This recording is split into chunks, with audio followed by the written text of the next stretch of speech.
14. Yang membedakan pasar persaingan monopolistik dengan pasar monopoli adalah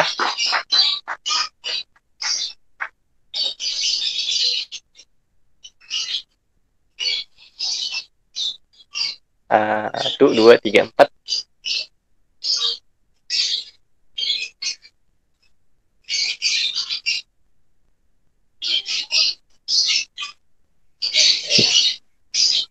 Apa. 4.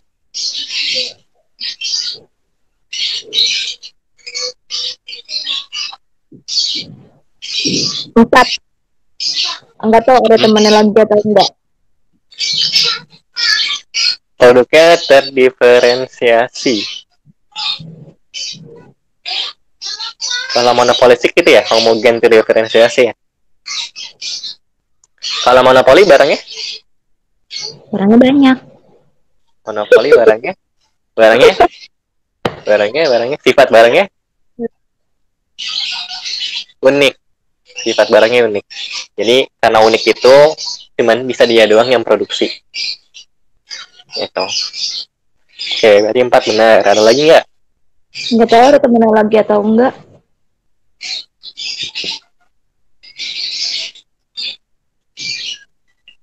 Kurva permintaan yang dihadapi perusahaan menurun dari kiri atas ke kanan bawah. Benar nggak? Enggak. Iya, nomor 1 benar.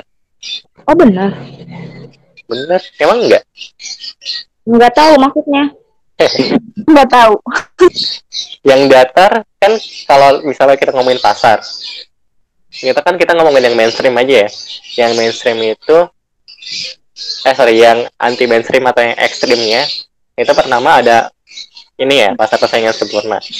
Kalau pasar persaingan sempurna kan kurva penawarannya datar kan. Yuk Terus yang kedua pasar oligopoli. Gimana kurva penawarannya? Masih ingat? Enggak, lupa. Patah oligopoli. Patah-patah. Iya, patah. Oligopoli kan patah gitu. Nah, sisanya itu sama aja sih. Gitu. Untuk sisanya itu sama aja. Kurva permintaannya juga bakal dari kiri atas ke kanan bawah. Oh ya, berarti kalau sama aja yang satu salah dong ya? Berarti yang satu salah ya, karena monopolistik sama monopoli sama-sama kurva permintaannya dari kiri atas ke kanan bawah. Iya, benar. Berarti kalau yang satu salah, otomatis 3 juga salah. Tinggal kita cek nomor 4 udah benar, 4 ditemenin sama 2 atau enggak gitu ya kan. Dalam jangka panjang, temenin perusahaan sendirian normal. Kenapa? Temenin sendirian kata Fadia. Kasian. Oke, nomor 2. Dalam jangka panjang, perusahaan memperoleh laba normal. Benar apa salah? Kalau monopoli. Nggak tahu. Oke, jadi kalau kita ngomongin tentang laba, itu nanti dibagi 2. Ada laba jangka pendek, ada laba jangka panjang. Nah, terus kita lihat dari struktur pasarnya. Kalau misalnya di jangka pendek, semua struktur pasar itu mungkin mendapatkan laba sama rugi minimum. Gitu.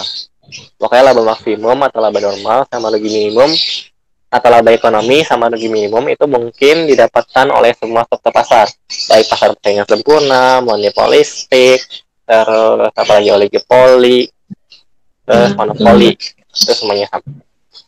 Nah, kalau kita ngomongin tentang jangka panjang, nah ini baru beda-beda. Cara ngingetnya gini, kalau misalnya di pasar itu ada banyak penjual.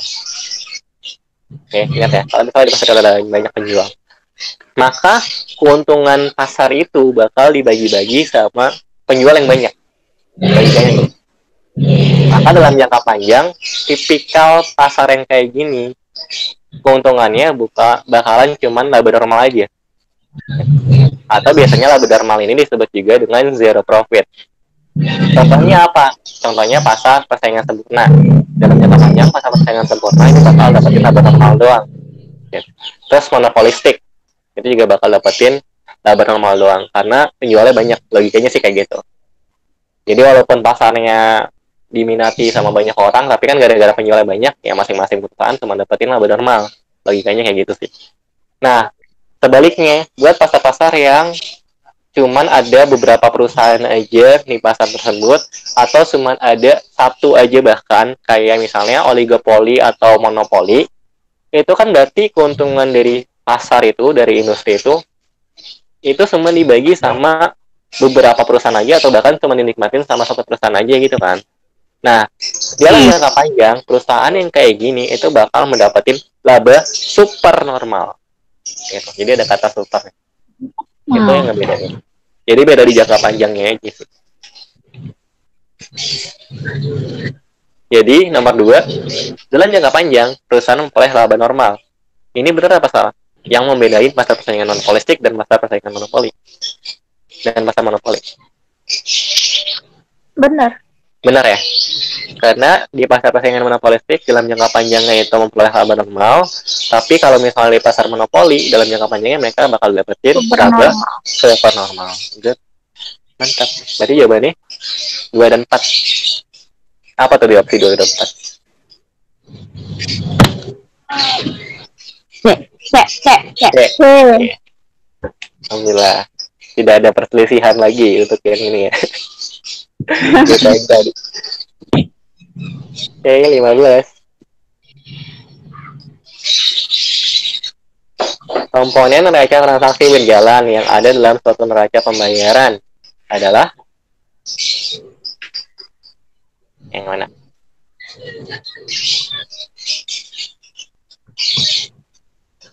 Satu. 2 iya gak sih? Nggak tahu. 2 iya. 3. Kalau 1 bener 3 bener. Iya udah. Iya ya satu. Ya pokoknya kalau misalnya transaksi berjalan dalam satu neraca pembayaran, ini kan spesifik pembayaran ya. Itu ada transaksi ekspor dan impor jelas ya kan. Terus pembayaran bunga utang jelas ada kata pembayarannya. Kalau pendapatan sektor pariwisata iya atau enggak? Iya. Untuk neraca pembayaran, seingat aku itu ada kebagi 3 transaksi berjalan.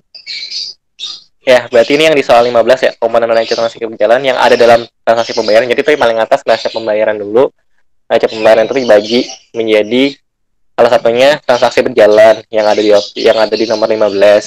Terus ada transaksi modal sama transaksi finansial. Nah, di sini kan nomor 4 ada investasi portofolio negara gitu kan. Ini masuk ke yang transaksi modal. Pokoknya berhubungan dengan investasi itu transaksi modal. Nah, kalau transaksi berjalan, ini aku lupa-lupa inget. Nah, ini tadi kan udah disebutin sama Fadia ya. Kalau misalnya, kalau jasa itu diibaratkan simpelnya sama kayak barang. Ada jasa ekspor yang diekspor, ada jasa yang diimpor gitu kan. Berarti ini masuk kalau kayak gitu ceritanya, ini bakal masuk ke transaksi berjalan. Gitu. Kenapa? Kalau transaksi pembayaran yang berjalan, pokoknya semua hal yang berhubungan dengan ya udah pembayaran, kamu bayar maupun kamu dibayar, kayak gitu. Jadi transaksi berjalan yang masuk, neraca pembayaran yang termasuk ke transaksi berjalan itu ada ekspor impor barang, karena jelas kalau kamu ekspor barang kamu bakal dapat pembayaran, kalau kamu impor barang kamu harus bayar. Nah di sini kalau misalnya jasanya itu kita sebut juga sebagai komoditas ya itu berarti jasa itu bisa kita ekspor maupun kita impor, berarti juga dimasuk dengan neraca transaksi berjalan kayak gitu. Bingung nggak? Bingung. Ulang. Oke. Jadi neraca pembayaran itu dibagi lagi, ada transaksi, ini kan baca di nomor 15, komponen neraca transaksi berjalan yang ada dalam suatu neraca pembayaran, ya kan? Nah, berarti di dalam neraca pembayaran itu ada transaksi berjalannya. Nah, selain transaksi berjalan, ada transaksi modal, ada juga transaksi finansial. Kalau misalnya transaksi modal, ini yang berhubungan dengan penanaman modal, baik investasi masuk maupun investasi keluar. Kalau nggak salah ya. Nanti juga aku mau coba cari lagi karena aku lupa ingat. Terus ada yang namanya transaksi finansial. Kalau transaksi finansial ini lebih kayak ke yang sifatnya finansial kayak yang keuangan. Itu misalnya kayak negara ngutang atau negara itu dapat hibah atau dari negara lain atau dari Bank Dunia misalnya kayak gitu. Itu Hibah itu, transaksi finansial. hibah itu apa? Hibah hadiah. Ah, ya. Jadi kalau misalnya utang itu kan harus dibayar. Kamu dapat uang tapi harus dibayar. Kalau hibah tuh kayak kamu dapat utang tapi sifatnya bantuan kayak gitu. Jadi kamu Oh, nggak harus bayar. Itu masuk ke transaksi finansial kalau nggak salah. Nah, terus ada satu lagi itu transaksi berjalan. Nah, transaksi berjalan ini yang berjalan sepanjang tahun gitu lah. Sifatnya kayak misalnya ini kan kita ngomongin raca pembayaran ya. Berarti di transaksi berjalan yang menimbulkan pembayaran itu adalah ekspor impor pertama. Yang di ekspor impor itu ada barang, ya kan? Jelas ekspor impor itu barang pertama. Jadi ketika kita ekspor barang, kita bakal dibayar. Ketika kita impor barang, kita harus membayar kayak gitu. Nah, terus yang kedua tadi berarti setelah dicari jasa masuk kan? Berarti di sini jasa diakui sebagai komoditas, sebagai suatu hal yang bisa ditransaksikan seperti barang gitu. Jadi kalau misalnya kita um, ada pariwisata kayak gitu kan nih soalnya ya berarti ya. Nah, misalnya ada orang asing yang berkunjung ke Indonesia, ada turis asing yang berwisata ke Indonesia. Berarti turis asingnya ini termasuk sebagai pendapatan atas pariwisatanya kan. Berarti pembayaran terhadap pariwisatanya atau terhadap jasa pariwisatanya kayak gitu. Jadi ini masuk kan neraca pembayaran kayak gitu. Simpelnya sih kayak gitu. Terima kasih Pak Dia sudah membantu. Ada masih juga? enggak. Jadi Udah intinya kak, udah paham. jasa ini seperti barang yang bisa dijual belikan sih. Jadi jawabannya yang mana ya? 1, 2, 3. A. Iya, 1, 2, 3. Betul. Karena pembayaran utang bunga juga masuk ke transaksi berjalan.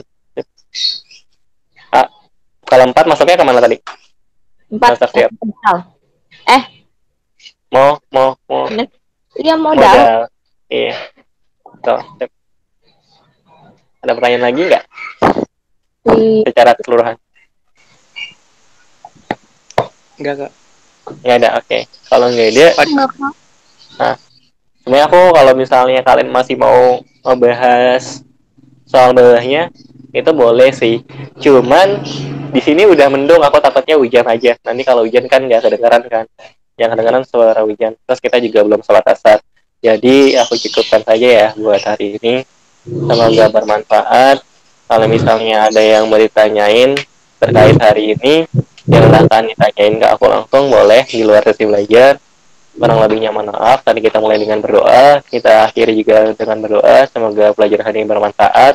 Semoga kalau kalian diberikan kesehatan dan kemudahan dalam langkah menuju ke PTN dan jurusan yang kalian mau. Berdoa menurut kepercayaan dan agama masing-masing. Berdoa dipersilahkan.